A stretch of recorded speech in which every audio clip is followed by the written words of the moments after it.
Chief minister Telangana اے ریونت ریڈی نے نارائن پیٹ میں ہوئے قتل واقعے پر اظہار برہمی کیا۔ تفصیلات کے مطابق اٹکور منڈل کے جنان پورلا گاؤں میں کل دن دہاڑے اراضی کے تنازع کو لے کر رشتہ داروں نے ایک شخص کو ہلاک کر دیا۔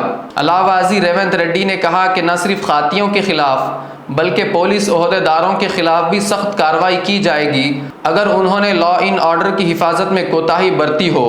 وزیر اعلیٰ نے پیدا پلی میں 6 سالہ لڑکی کی عصمت ریزی اور قتل پر بھی برہمی کا اظہار کیا۔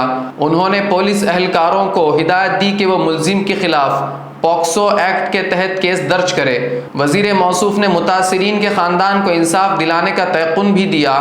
درِ اثنا superintendent of police S P Yogesh Gautam نے اٹکور کے ایس آئی کو اپنی خدمات سے معطل کر دیا کیونکہ مہلوک کے خاندان کی شکایت ہے کہ انہوں نے محکمہ پولیس کو بروقت واقعے کی اطلاع دے دی تھی، تاہم ایس آئی سری نواس کی لاپرواہی کی وجہ سے ایک قیمتی جان کو نقصان ہوا۔ قتل کے واقعے میں ملوث 4 افراد کو حراست میں لے لیا گیا ہے۔